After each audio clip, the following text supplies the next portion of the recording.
오늘 저는 여러분들과 함께 예레미야 대선지서 제43장에 있는 4절부터 끝절까지 말씀을 함께 읽어보았습니다. 이 말씀에 대해서는 설교자들이 그리 많이 설교를 하지를 않습니다. 그 뜻이 깊고도 심오한데 그것을 깊이 있게 파헤치고 또 오늘날에 적용하기가 그리 쉽지 않기 때문입니다. 그래서 저는 다바네스의 예언의 의미라는 제목으로 본문을 함께 살펴보고자 합니다. 말씀드릴 요지는 억지로 애굽의 고센 땅에 있는 유대인 난민 수용소 다바네스에 끌려간 선지자 예레미야에게 여호와께서는 어떠한 말씀을 대언하도록 하시는가, 그리고 그곳에서 선포된 말씀은 오늘날 우리에게 어떠한 의미를 전달해주고 있는가 하는 두 가지 이슈를 좀 살펴보고자 하는 것입니다. 먼저 4절을 보면 이렇게 되어 있습니다. 이에 가레아의 아들 요하난과 모든 군지휘관과 모든 백성이, 우선 분류를 세 가지로 하고 있습니다. 첫 번째, 가레아의 아들 요하난이 나타나고, 두 번째 그룹이 모든 군지휘관이 있고, 세 번째 그룹이 모든 백성인데, 이 모든 백성이라고 하는 것을 다시 설명합니다. 유다 땅에 살라 하시는 여호와의 목소리를 순종하지 아니하고 이렇게 나오는데, 유다 땅에 살라고 하시는 여호와의 목소리를 선지자 예레미야를 통하여 들었지만은 이 백성들과 지휘관들과 그들의 총 지도자인 귀족인 요하나는 그것에 순종하지 아니하였다는 것을 우선 이야기해 줍니다. 이때는 시기적으로 주전 586년 여름에 예루살렘 성이 신바벨론의 황제인 느부갓네살이 그는 갈대아 군대에 의해서 이미 함락이 되어지고, 그리고 한 두세 달이 지난 시점입니다.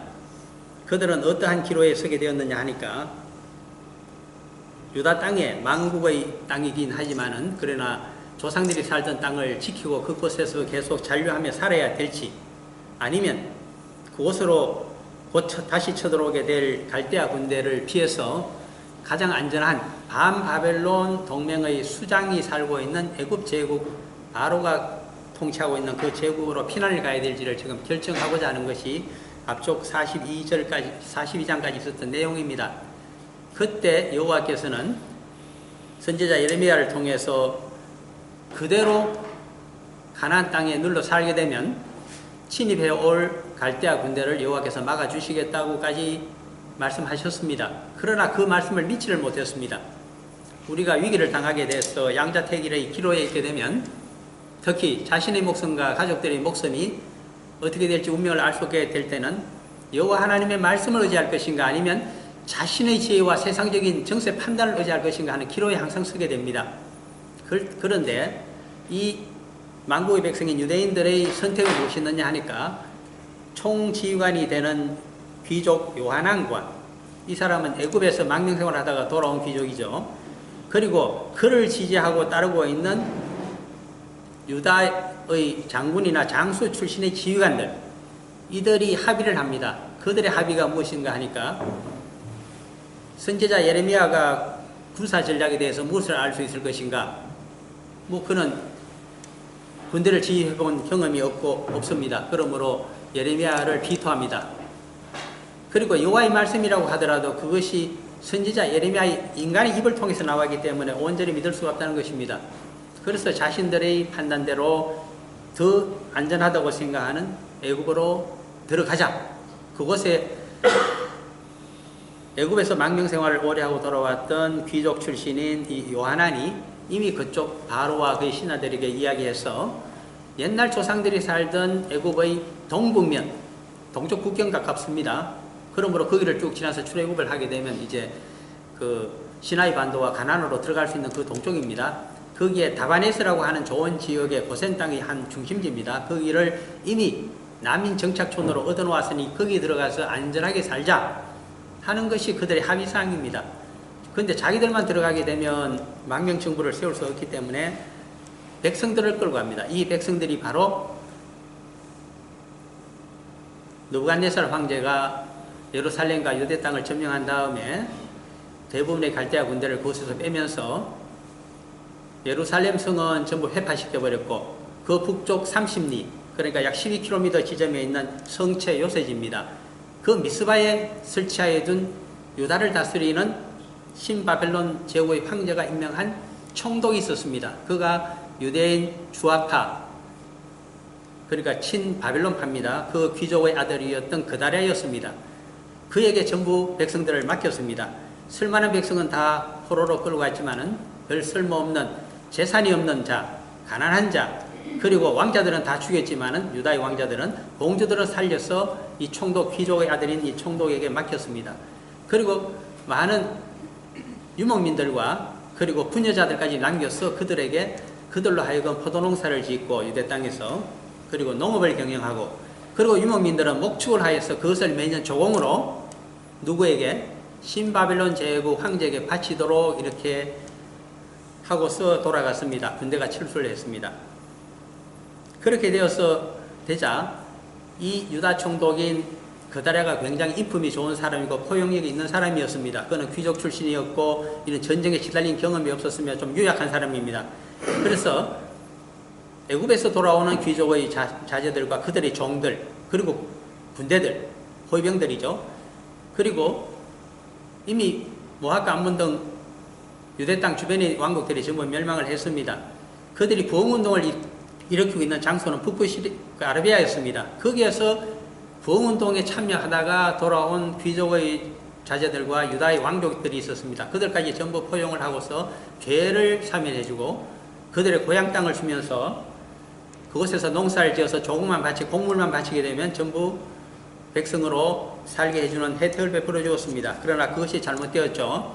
그 중에 야심이 있는 왕족 출신이었던 이스마엘이 모반을 일으켰습니다. 미스바에 있는 누구를 치고 그다랴 총독을 암살해버리고 그곳에 있는 수많은 난민들, 백성들, 유대인들, 만국의 백성들을 전부 끌고서 어디로 가려고 했느냐 하니까 북부 시리아에 있는 자신의 친구 암몬의 왕족이 새로운 왕이 되어서 다스리고 있는 그 왕국으로 가서 그 옆에다가 망명정부를 세우려고 했습니다. 그러나 그것을 알고서 누가 그것을 들이치고서 백성을 데려 뺏었습니까? 바로 여기 나타나는 가레아의 아들.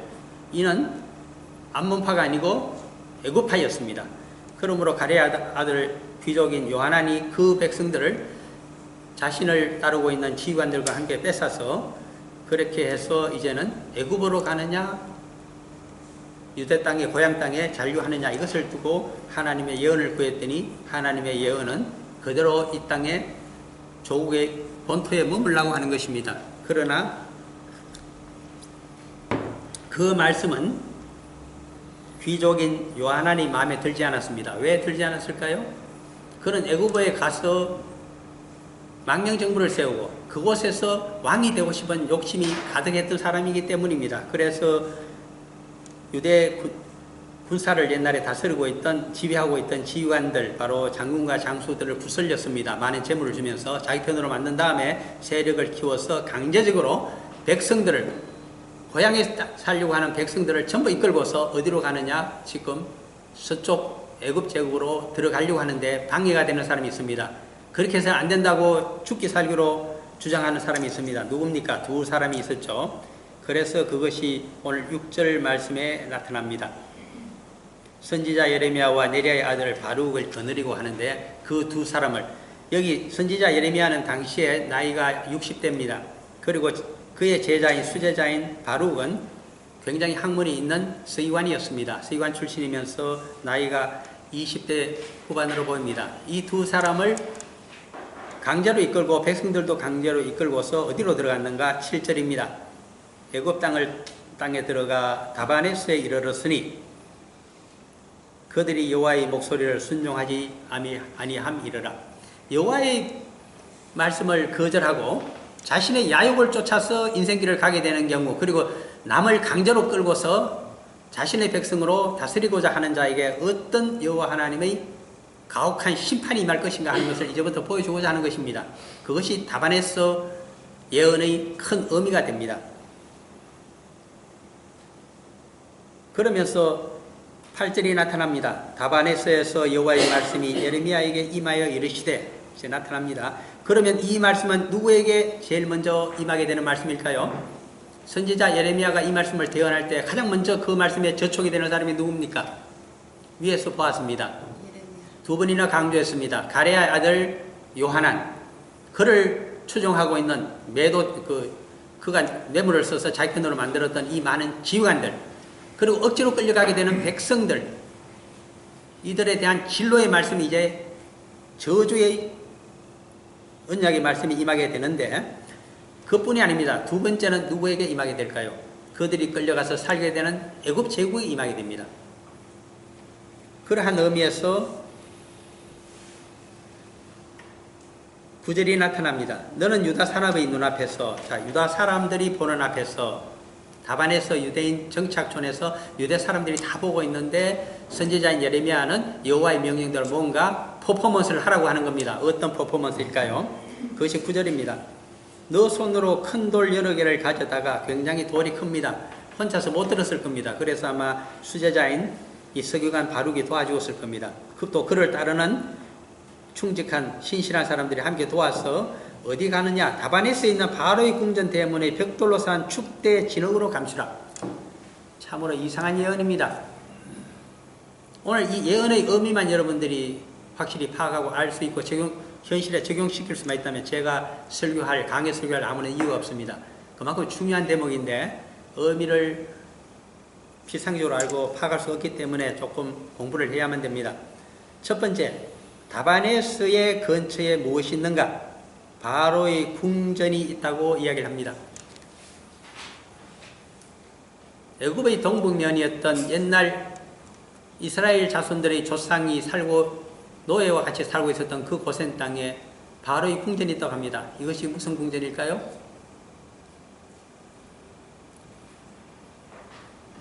출애굽은 주전 1446년에 이루어졌습니다.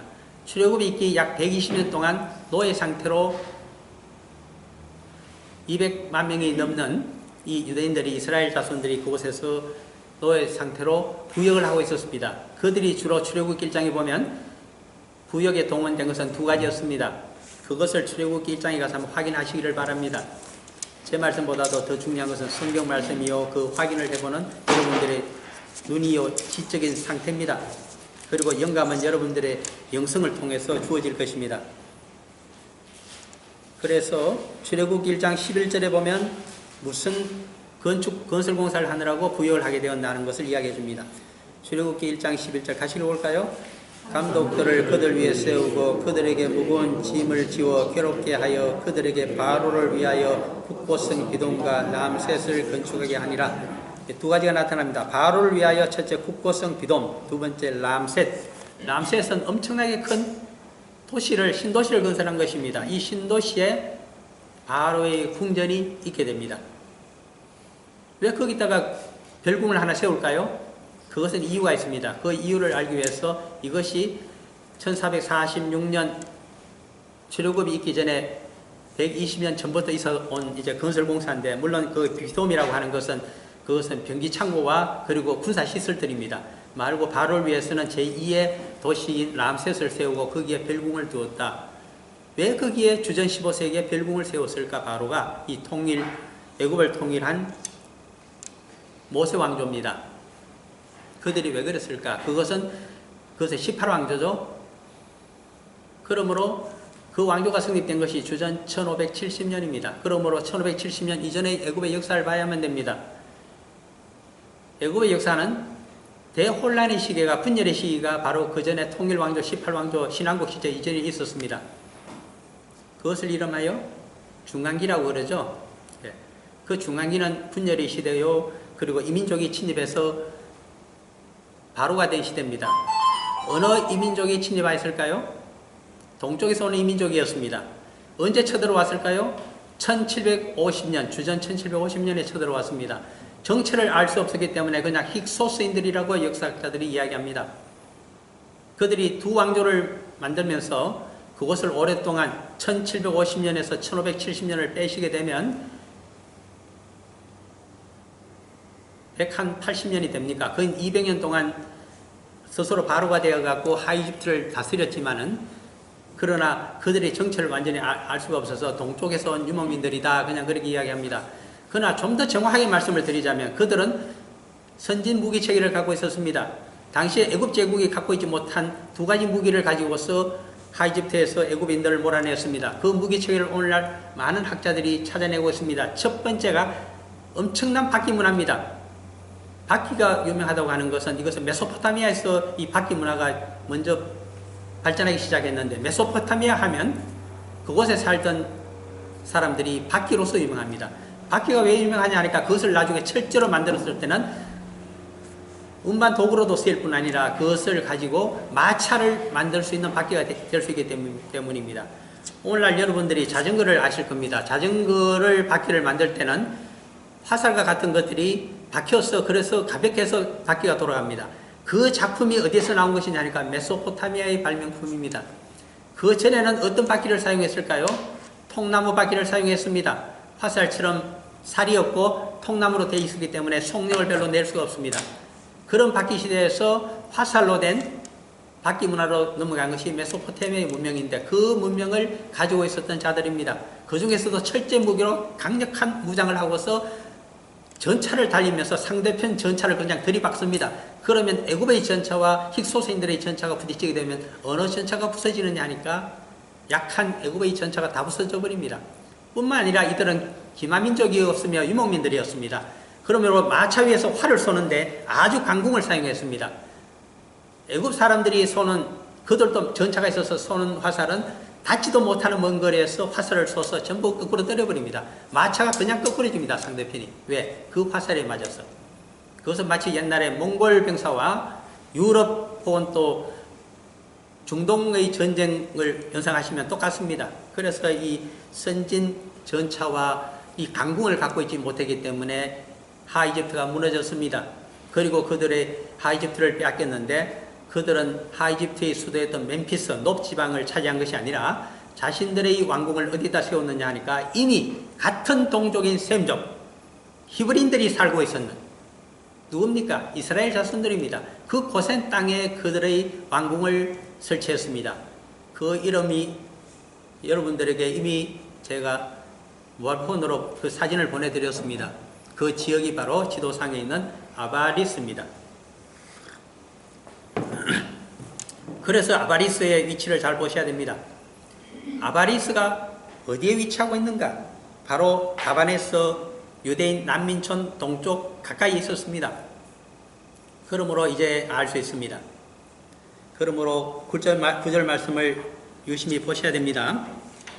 좀 주석 삼아 제가 주의를 해드리겠습니다. 너는 유다 사람의 눈앞에서 너 손으로 큰 돌 여러 개를 가져다가 다바네스에 있는, 다바네스 가까이 동쪽에 있는 옛날 힉소스인들의 궁궐이 있었던 아바리스 쪽에 무너진 궁궐터가 있습니다. 여기 바로는 힉소스인들의 바로를 의미합니다. 그들의 궁전 대문의 대문까지 다 부서졌는데 그 옆에 보면 벽돌로 쌓은 축대가 남아있다는 이야기입니다. 중요한 포인트입니다. 벽돌로 쌓은 축대. 벽돌 문화는 애굽의 것이 아니라 본래 메소포타미아의 문명입니다. 왜 그럴까요? 제가 어떻게 그렇게 자신있게 얘기를 할 수 있을까요? 창세기 11장 때문입니다. 가장 최초의 인류의 제국이 창세기 11장에 나타납니다. 한번 가서 보시겠습니다. 이제 오늘날 역사학자들도 유심히 보고 있는 대목이 창세기 11장에 있기 때문입니다. 11장 2절과 3절을 한번 보시겠습니다. 창세기 공부하고 계시죠? 그러므로 창세기 11장 2절과 3절을 유심히 보시기 바랍니다. 인류의 문명사, 문화사, 사상사, 성경에서 전부 파생되어 나가고 있습니다. 하나도 걸리지 않는 것이 없습니다. 성경은 말씀을 본다고 하는 것은 가장 종합 예술입니다. 사실은 종합 학문입니다. 그러므로 모든 지혜와 지식을 동원하고 영적인 기도를 통해서 성령님의 도우심으로 보셔야 됩니다. 2절입니다.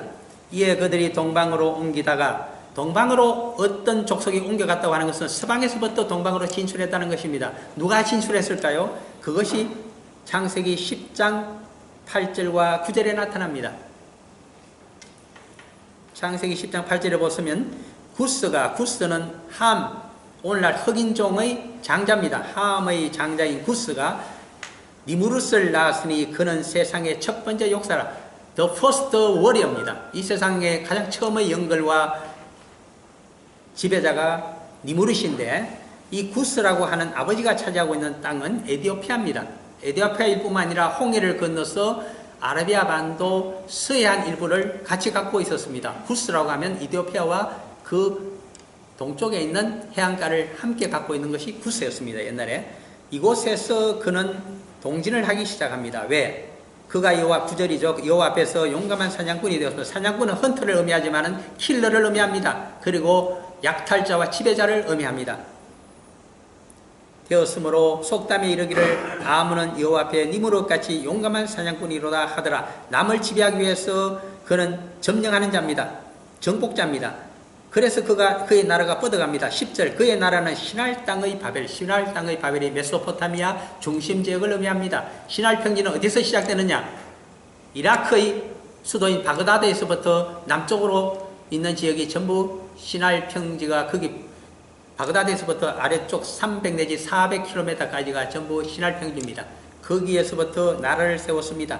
본래 자신의 나라가 아닙니다. 자신의 땅이 아닙니다. 그는 아라비아 서쪽에 살았던 사람인데 그곳을 떠나서 북상을 하여 메소포타미아 중심 지역을 들어가서 시날 평지를 점령했습니다. 그리고 제국을 세우기를 시작하는데 이 시날 땅에 있는 것이 첫 번째가 바벨입니다.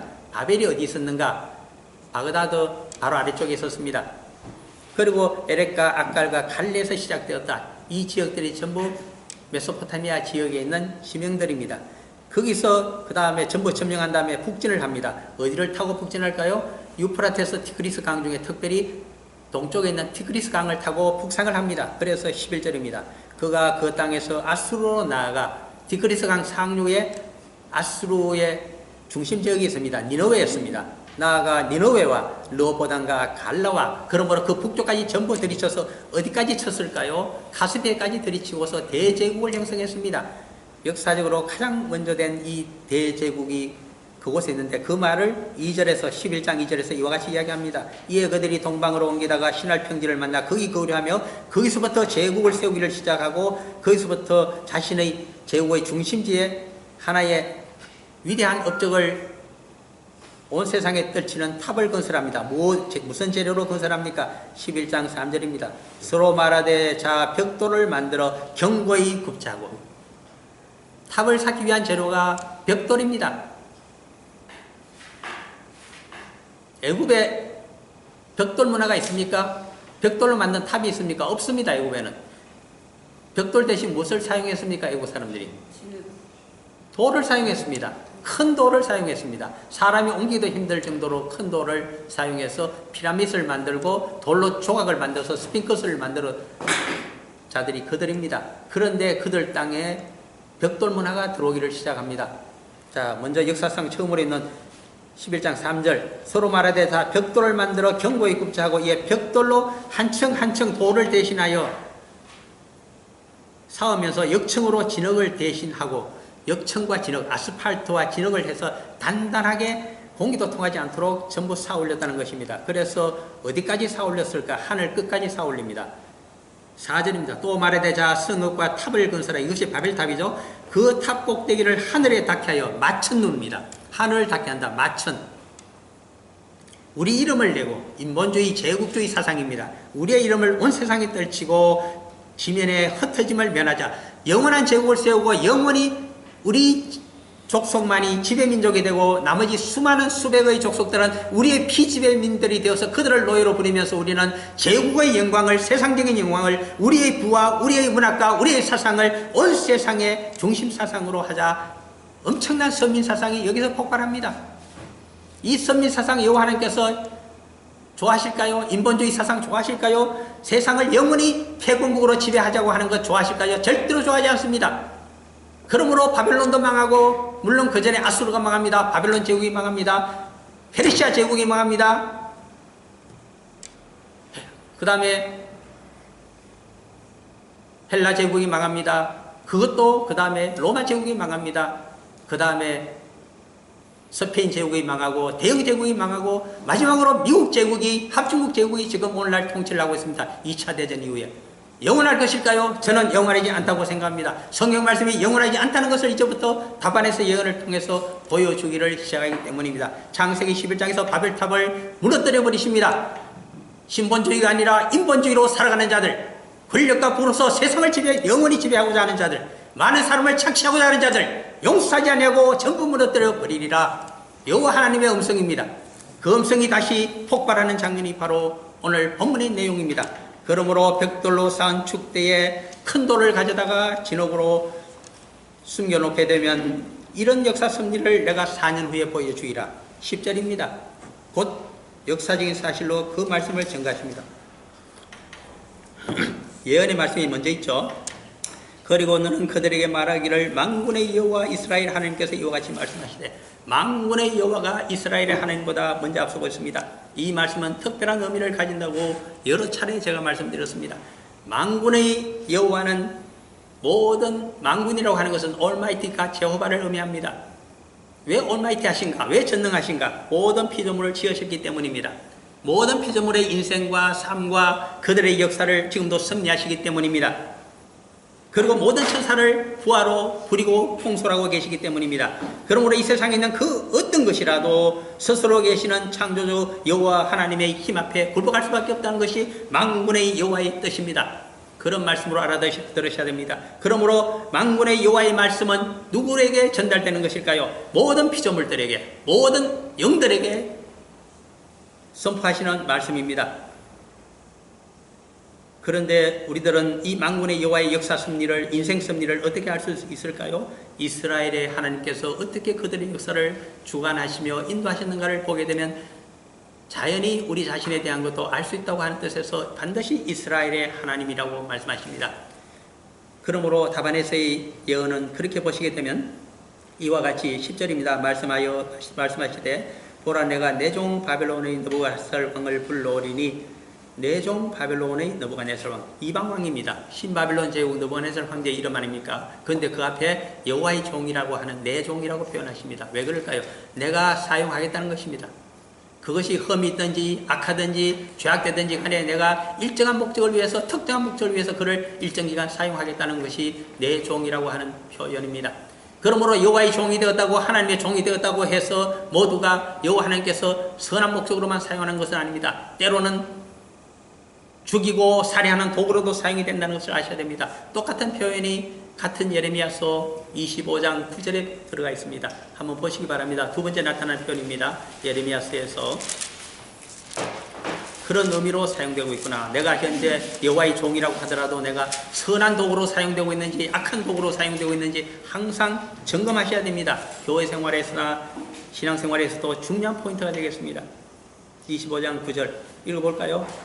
보라 내가 북쪽 모든 종족과 내 종 바벨론의 왕 느부갓네살을 불러다가 이 땅과 그 주민과 사방 모든 나라를 쳐서 진멸하여 그들을 놀림과 비웃음거리가 되게 하며 땅으로 영원한 폐허가 되게 할 것이라. 여호와의 말씀이니라. 악한 도구로, 패망의 도구로 쓰임받게 되는 것이 내 종 바벨론의 느부갓네살 왕입니다. 그 다음 느부갓네살 황제는 자신과 자신의 제국을 여호와 하나님 앞에 영원한 제국으로 만들자고 한다면 어떠한 일을 해야만 할까요? 계속 이런 패망시키는 멸망의 도구로 쓰임받아서는 안 됩니다. 참회하고 회개하면서 정말 여호와의 신실한 종으로 살아가게 될 때, 나는 당신의 종입니다. 주인의 뜻대로 살아가겠습니다. 그리고 여호와 하나님을 우리 제국의 황제로, 왕으로, 창조주로, 운영자로 매시겠습니다 하는 대선포가 있어야 됩니다. 그러나 그는 그렇게 하지 않았습니다. 그러므로 예레미야서 25장 11절 내용은 70년 동안 그가 멸망시킨 모든 왕국의 백성들을 포로로 삼아 노예로 삼고 다스리게 되지만 70년이 지나게 되면 12절입니다. 25장 12절 반드시 이 악한 신바벨론 제국의 나라를 없애버리라고 하시는 여호와의 말씀이 바로 되어 나오는 것을, 예언의 말씀을 보게 됩니다. 그러한 뜻을 가지고 보시면 되겠습니다. 오늘 본문 예레미야 43장 10절로 되돌아갑니다. 내가 내 종 바벨론의 느부갓네살 왕을 불러오리니 그가 그의 왕좌를 내가 감추게 한 이 돌들 위에 놓고 또 그 화려한 큰 장막을 그 위에 치리라. 힉소스인들의 궁궐이 있었고 그들을 물리친 1570년 애굽 제18왕조 신왕국 시대의 모세 왕가의 별궁이 그 위에 다시 세워졌습니다. 그것이 다시 사라지고 나서 이제 다시 그들을 치게 되면서 제26왕조가 되겠습니다. 그 길을 느부갓네살 황제가 쳐들어와서 주전 582년에 쳐들어옵니다. 그것은 주전 586년에 망한 유다왕국 다음에 4년 후의 역사가 되겠습니다. 와서 총본영을 어디에 설치할 것인가? 바로 무너진 그 다바네스 옆에 있는 옛날 아바리스 궁궐터가 남아있는 그곳에 그들이 총본영을 설치한다는 것입니다. 그 말씀을 해주게 됩니다. 11절로 넘어갈까요? 그가 와서 애굽 땅을 치고 죽일 자는 죽이고 사로잡을 자는 사로잡고 칼로 칠 자는 칼로 칠 것이라 상세히 앞으로 4년 후에 벌어질 사태에 대해서 예언의 말씀을 합니다. 그리고 12절, 13절이 오늘 가장 중요한 말씀이 우리들에게 적용될 말씀이 여기 들어가 있습니다. 12절, 내가 애굽 신들의 신당들을 불지르리라. 애굽 신들이 다시 나타납니다. 출애굽기 12장 출애굽 시대에 있었던 첫 번째 6월절에 있었던 12장 출애굽기 12절에서 애굽의 신들을 벌하리라고 하셨던 그 말씀이 또 나타납니다. 12절, 내가 애굽의 그 수많은 우상들과 신들, 범신론적인 신들을 매시는 신당들을 전부 불질르게 하리라. 누구를 통해서 갈대아 군대를 불러서 주전 582년에 그리고 그들의 황제인 느부갓네살이 그들을 불사르며 그들을 사로잡을 것이요. 여기까지는 이해가 됩니다. 그런데 문제는 12절 후반부가 어렵습니다. 목자가 그의 몸에 옷을 두른 같이. 무슨 뜻일까요? 왜 목자가 나타납니까? 전쟁 상태인데. 그래서 성경에 사용되고 있는 용어는 다른 성경의 구절을 활용하여 어떤 뜻을 지니고 있는지를 반드시 점검하셔야 됩니다. 그냥 지나치게 되면 정말 숨겨져 있는 뜻을 모르게 됩니다. 어디에 목자가 나타날까요? 이 목자는 내종 바빌론이라고 하는 그 다음 시대를 이야기합니다. 바빌론을 멸망시킬 때에 나의 목자를 불러서 멸망시키겠다. 이사야서 44장 28절에 있는 말씀입니다. 이사야서로 한번 가보시기 바랍니다. 예레미야 바로 앞에 대선지서 첫 번째. 이사야는 예레미야보다 먼저 있었던 선지자입니다. 유다 땅의 선지자, 먼저 있었던 선지자, 적어도 100년 이상 빠릅니다. 그가 이미 신바벨론 제국을 누가 여호와께서 무너뜨리실 때 누구를 목자로 불러서 그를 치시는가 하는 것에 대한 예언을 해두었습니다.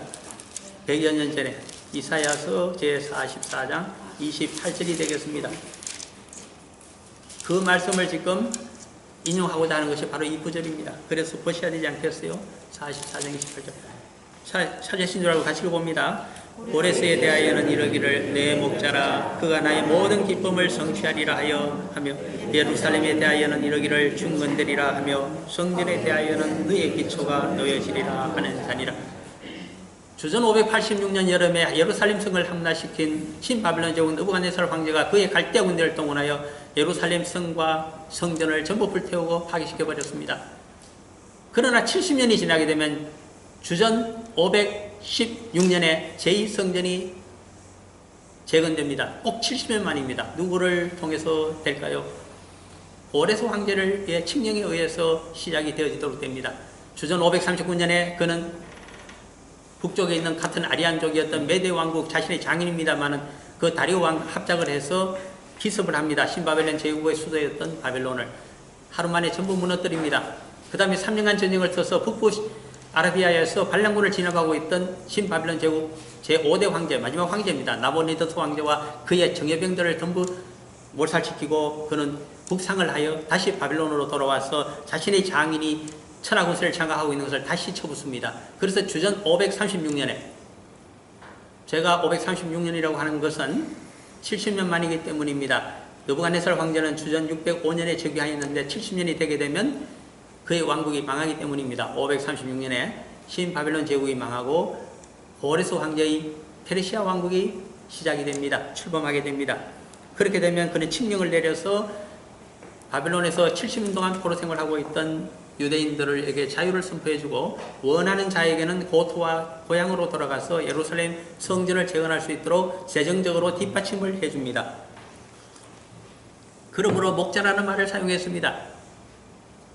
나의 백성을 이끌어서 성전 재건에까지 이르게 해주는 그것을 목자로 표현을 한 것 같습니다. 그러면 본문으로 다시 돌아옵니다. 예레미야서 제43장 12절 중반입니다. 목자가 그의 몸에 옷을 두른 같이 무슨 뜻일까요? 고레스처럼 신바벨론 제국을 치고 전리품을 얻는다는 이야기입니다. 목자는 모든 양들을 돌보고 있지만은 죽은 양들이나 찢긴 양들을 에게서 얻는 것이 있습니다. 무엇을 획득할까요? 자신이 양을 거의 잡아서 죽이진 않지만은 그러나 찢기고 죽은 양들의 털가죽을 벗깁니다. 그것을 가지고 옷을 해 입습니다. 목자는 양들을 따라서 야외에서 비박을 하고 노숙을 해야 되기 때문에 항상 춥습니다. 그러므로 옷을 해 입을 권리가 있습니다. 그러므로 목자에게는 전리품을 주십니다. 여호와 하나님께서 목자로 사용하는 자에게는 전리품을 주시고 먹을 것을 주신다는 뜻이 여기 들어가 있습니다. 목자가 그의 몸에 옷을 두른 같이 애굽 땅을 자기 몸에 두르고 평안히 그곳을 떠날 것이며 느부갓네살 황제는 고레스 황제처럼 목자의 짓은 하지 않지만은 그러나 많은 전리품을 얻어서 자기 고향으로 대성을 거두고 돌아갈 것이며 애굽은 엄청난 패배를 하게 될 것이다. 실제로 주전 582년에 느부갓네살 황제는 쳐들어와서 나일 하이집트와 상이집트 그리고 수단에 있는 나일 강변의 그 비옥한 땅까지 오돌이 차지를 하고서 대성을 거두고 그는 돌아가게 됩니다. 그곳에서 그의 왕국은 제국은 항상 조공을 얻도록 그렇게 약속되어지고 돌아가게 됩니다. 그것을 이미 말씀하고 있는 대목입니다. 그러면 그 땅에 피난 와서 살게 되는 유대인 난민들은 어떻게 될까요? 궁금하시지 않겠습니까? 과연 어떻게 될까요? 그래서 예레미야서를 끝내기 전에 그 대목을 한 대목 적어놨습니다. 예레미야서는 52장에서 끝납니다. 52장으로 가보시기 바랍니다. 예레미야 끝나기 직전에 유대인들은 어떻게 되는가? 그곳의 난민들, 피난민들은 어떻게 되는가? 그것을 적어놓은 것이 예레미야 52장 30절이 되겠습니다. 예레미야 마지막 장 제52장 30절 말씀 한번 같이 읽어볼까요? 느부갓네살의 제23년에 사령관 느부사라단이 사로잡아간 유다 사람이 745명이니 그 총수가 4,600명이더라. 아멘. 유다 왕국이 망한 것은 느부갓네살 황제 제19년입니다. 왜 그럴까요? 605년에 즉위해서 19년이 되게 되면 주전 586년이 나오기 때문입니다. 그로부터 4년이 더 지났습니다. 23년입니다. 느부갓네살 황제로 따져서 4년이 더 지나서 애굽으로 쳐들어와서 그의 현지 사령관 느부갓사라단에게 유대인들을 다시 잡도록 했습니다. 그들은 본래 유대 땅에서 포도농사와 목축과 농사를 하도록 유다 총독부를 두고서 했는데 그것을 배반하고 도망을 쳤기 때문입니다. 그래서 다시 사로잡혀간 자의 숫자가 거기에 엄청나게 745명으로 나타나 있습니다. 많은 자들은 도망을 쳤습니다. 난민촌에서. 이들은 사로잡혔습니다. 또 많은 자들은 맞아 죽었습니다. 이 피비린내 나는 역사를 생각하시라는 것입니다. 왜? 이유는 하나입니다. 여호와 하나님의 예언의 말씀을 멸시하고 자신들의 의견에 좋은 대로 세상적인 이익을 따라서 그들은 갈 길을 가버렸기 때문입니다. 그런 자에게 주시는 역사적인 심판의 말씀이 그렇게 증명을 하고 있는 부분입니다. 그 다음 마지막 대목이 되겠습니다. 오늘 마지막으로 살펴볼 말씀이 13절입니다. 오늘날 우리에게 가장 큰 시사성을 주고 있는 말씀이 사실은 총결론이 13절입니다. 그가 또 애굽 땅 베세메스의 석상들을 깨뜨리고 그가가 누굴까요? 이거 한번 여쭤보고 가겠습니다. 1번 신바벨론 제국의 침략군의 총 우두머리였던 느부갓네살 황제를 의미한다. 1번. 두 번째, 플러스 또 하나를 의미하고 있다. 1번, 2번 중에 이제 대충 2번인 줄 아시고 딱 2번이라고 그러시죠. 그러면 플러스 누구를 얘기하는데 플러스 그 누구가 누굴까요? 이거는 주관식입니다. 고레스일까요? 이래서 성경 말씀이 어렵습니다. 여기서 그라고 하는 것은 여호와를 의미합니다. 여호와께서 그냥 여호와께서라고 하면 재미없잖아요. 그래서 그가라고 헷갈리게 써놨습니다. 잘 보셔야 됩니다. 그래서 그가 여호와께서 또 애굽 땅 베세메스의 석상들을 누구를 동원하여 깨뜨립니까? 느부갓네살 황제 자신의 종을 동원해서 깨뜨려 버립니다. 느부갓네살 황제가 누구를 동원하여 깨뜨립니까? 현지 사령관 느부사라단과 그의 군대를 통해서 쭉쭉 명령은 내려갑니다만 역시 총 계획자는 여호와 하나님이십니다. 그가 승리자입니다. 발을 쳐놓고 뒤에서 승리하시지 않습니까? 앞에는 그냥 자신의 말대로 수행할 따름입니다. 그가 여호와 하나님께서 느부갓네살 황제를 통해서 애굽 땅 벳세메스의 석상들을 깨뜨리고, 벳세메스라고 하는 것은 애굽 말이 아닙니다. 메소포타미아 말도 아닙니다. 어느 말일까요? 그것이 중요합니다. 왜 벳세메스라고 써놨을까요? 그 뜻이 뭘까요? 제가 이 말씀을 본문으로 삼는다고 하면 주석서 정도는 읽고 와 보셔야 그래도 뭔가를 조금 들으실 수 있는데, 전혀 아무 대비가 없이 오니까 노상 어렵다 하나도 이해하지 못하겠다. 그러면 목사님들 신학하신 분들만 이해하셔야 됩니까? 아닙니다. 그렇게 해서 어떻게 평신도들이 모든 걸 하겠다고 할 수 있겠습니까? 그러므로 겸손하게 보셔야 됩니다. 이것은 히브리 말입니다. 벳이라고 하는 것은 언제나 집입니다. 베들레헴, 떡집입니다. 그렇죠? 벳엘, 엘이 하나님이니까 하나님의 집, 벳엘, 다 벳이지 않습니까? 그 다음에 벳은 알았는데, 하우스라고 하는 걸 알았는데, 그러면 그 다음에 문제입니다. 세메스가 뭘까요? 사실 본래 발음은 세메쉬입니다. 좀 더 히브리 말 따기 세메쉬. 뭘까요? 그것이 태양입니다. 선, 태양, 세메시. 벳세메시는 태양신을 모시는 신전을 의미합니다. 벳세메시. 이 말은 애국말로 바꾸게 되면, 제가 지도 보내드렸죠. 거기 나타났습니다. 아바리스만 있는 것이 아니고 거기에서 이렇게 나일강이 모였다가 마지막으로 하류에서 갈라지기 시작하는 바로 그 지점. 거기가 온 지방이라고 말씀드렸고, 온 지방에는 농사가 거기서부터 시작이 되기 때문에 태양이 내리쬐면서 오곡백화가 잘 자라게 됩니다. 그 태양신을 모십니다. 혹시 농사의 신은 바알일 수도 있지만 애굽에서는 태양신입니다. 그 태양신을 모신 도시 헬리오폴리스입니다. 애굽 사람들은 헬리오폴리스라고 얘기하는데, 이것을 구태 히브리어로 해서 벳세메스라고 바꿔놨습니다. 왜? 유대인들이여 들으라. 이것은 너희들이 하는 말씀입니다. 유대인들은 무엇을 갖고 있습니까? 예루살렘 성전을 갖고 있습니다. 너희 성전에 무엇이 들어와 있는가? 너희들의 여호와를 섬긴다면서 너희들 신앙문화 속에 무엇이 들어와 있는가? 벳세메스가 들어와 있구나. 그래서 주시는 말씀입니다. 오늘날 기독교 속에 벳세메스 우상들이 들어와 있습니다. 왜 들어와 있을까요? 한번 보시기를 바랍니다. 벳세메스의 석상들이 무엇을 의미하고 있을까요? 벳세메스는 헬리오폴리스에 있는 태양신을 모신 신전이 있고, 그 신전 옆에는 크게 두 개의 돌기둥이 하늘같이 치솟고 있습니다. 그것을 보시기를 바랍니다. 그것을 오늘날 이름하여 오벨리스크라고 얘기합니다. 오벨리스크. 많이 들어보셨을 겁니다. 불란서 파리를 관광 가시게 되면 꽁꼬도 광장이 있는데, 그 중심에 그 애굽에서 나폴레옹이 갖고 왔던, 그는 역사 문화에 굉장히 밝은 사람입니다. 역사학자들 데려다가 애굽에서 가져올 수 있는 가장 좋은 것이 무엇일까 하다가 제국의 상징이었던 오벨리스크를 갖고 와서 콩코도 광장 중심에 세웠습니다. 왜 세웠을까요? 1789년에 세계 최초로 시민혁명을 일으키고 황제와 황비를 죽여버리고 자신들이 뽑은 시민의 대표가 모든 권력을 차지하고 그 나라를 다스리고 되는 그러한 희한한 나라를 만든 나라가, 처음으로 만든 나라가 프랑스였습니다. 이웃 나라들이 안실색했습니다. 모든 왕국들이. 그대로 저 사상이 퍼졌다가는, 시민운동, 혁명이 퍼졌다가는 우리가 전부 맞아 죽겠구나. 그래서 그들이 왕정복구를 하라고 하면서 불란서 동맹을 조직하고서 쳐들어왔습니다. 어떻게 하면,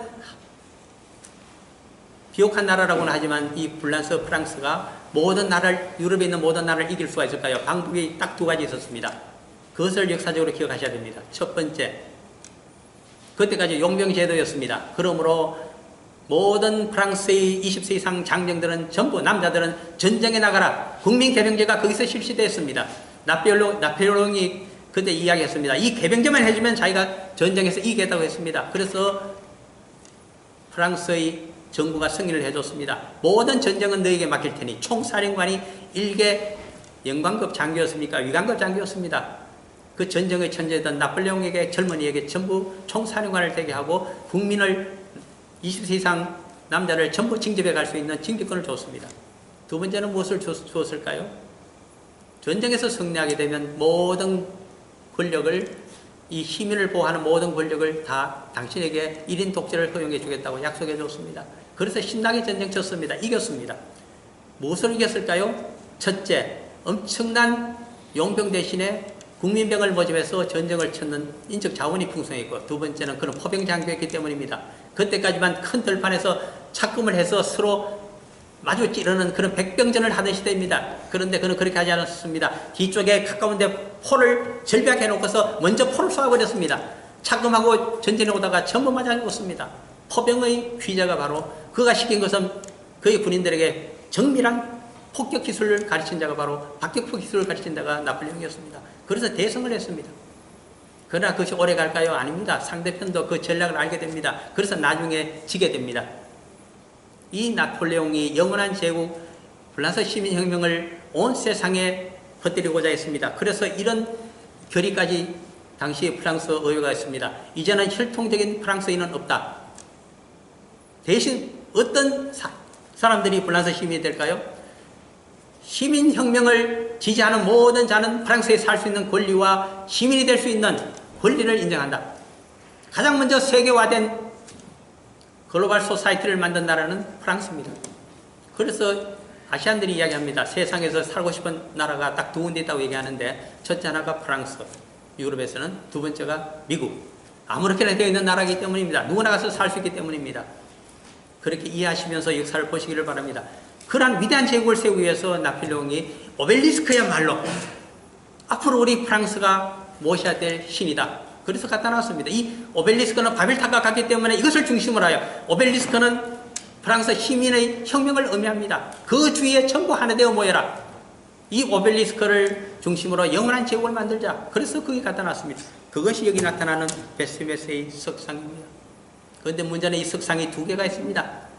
나폴레옹은 하나를 갖다 놨지만은, 물론 거기 파리에는 같은 의미를 지닌 것이 나중에 나타납니다. 에펠탑이 또 나타납니다. 그래서 에펠탑과 오벨리스크가 사실은 두 개가 됩니다만은, 이것이 진작에 유대 땅에 들어갔습니다. 누구에게 들어갔을까요? 솔로몬에게 들어가게 됩니다. 이 옛날 애굽에서 그들이 배운 것입니다. 두 개의 하늘에 닿을 듯한 바벨탑을 대신하고 있는 이 두 개의 기둥의 모습을 열왕기상 제7장에서 한번 보시겠습니다. 오늘 마지막 찾으시는 대목이 되겠네요. 열왕기상 솔로몬 시대 예루살렘 성전을 지을 때 어떻게 이 우상을 모셨는가를, 이제 태양신을 모셨는가를 한번 보시겠습니다. 7장 열왕기상입니다. 솔로몬을 열왕기 하에서 찾으시면 안 되고 열왕기상에 가서 찾으셔야 됩니다. 제 7장에 예, 예루살렘 성전에 그 성수 앞에 무엇을 갖다 세웠는가를 보셔야만 합니다. 성전의 뜰에. 왜 여호와 하나님께서 예루살렘 성전을 무너뜨려 버리셨는가? 그 이유가 나타나는 대목입니다. 열왕기상 제7장 우선 13절을 보시기 바랍니다. 그것을 만든 솔로몬 성전을 만든 건축 총감독의 이름이 나타납니다. 13절 7장 13절 누굽니까? 히람은 본래 출신이 어디입니까? 두로의 왕의 이름이 히람입니다. 왕의 칭호가 똑같은 이름을 사용하는 걸로 봐서 굉장히 계급이 높은 사람이면서 굉장한 기술 인력 가운데 이 사람은 총감독을 할 수 있는 자라는 것을 알 수 있습니다. 이름이 히람이기 때문에. 그가 와서 여호와의 성전을 지으면서 그 앞에 우상 두 개를 세우게 됩니다. 그것이 몇 절에 있습니까? 21절 하나만 보겠습니다. 다 읽을 필요 없이. 7장 21절 다시 읽어볼까요? 이 두 기둥을 성전의 주랑 앞에 세우되 오른쪽 기둥을 세우고 그 이름을 야긴이라 하고 왼쪽의 기둥을 세우고 그 이름을 보아스라 하였으며, 우리가 보아스라고 하는 이름은 잘 아는데 야긴의 이름을 잘 모르시죠? 오른쪽에 세운 것이 야긴, 왼쪽에 세운 것이 보아스입니다. 보아스는 능력자라는 뜻입니다. 어떤 능력을 가지고 있는가 하면 과부로 온 모함 여인 룻입니까? 자신의 아내로 해서 큰 자비를 베풀어준 부자였습니다. 이렇게 보호자, 후견인이 된다고 하는 것이 보아스의 뜻입니다. 본래. 그런데 야긴은 무엇일까요? 창건자라고 하는 의미입니다. 이 이스라엘 제국을 세우신 여호와 하나님을 찬양해야 되는데 그것을 돌기둥을 갖고 찬양하기를 시작했습니다. 살짝 바꿔놓았습니다. 무엇을? 태양신을 섬기는 돌기둥을 세우면서 이 히람이 아이고 속으로 웃었을 것입니다. 앞으로 이거 바라보고서 너희들이 여호와를 찬양했구나. 우상을 바라보고서 속으로 웃었을 것입니다. 그러므로 유대인들과 그 위에 있는 페니키아인들은 영 사고방식이 다릅니다. 페니키아는 우상을 수출해서 부자가 된 나라고 세상의 부와 사치를 짊어지고 있는 나라고 이쪽은 다릅니다. 그 야긴은 창건자이며 보아스는 수호자를 의미합니다.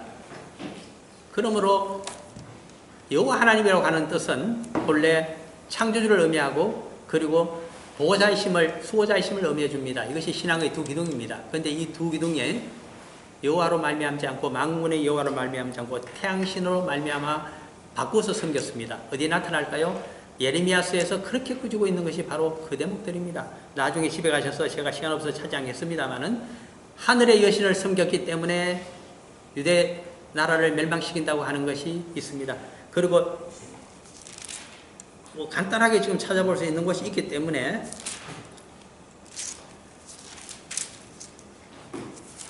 약간 뒤쪽으로 한번 가보시기를 바랍니다. 유대 땅에 애굽 땅에 들어와 살던 이들이 전부 맞아 죽거나 붙들려 가게 되는데 이 태양신을 섬긴 유대 땅으로 가게 되면 하늘의 여신을 섬긴 일 때문에 그들이 논쟁을 많이 선지자와 예레미야가 벌이게 됩니다.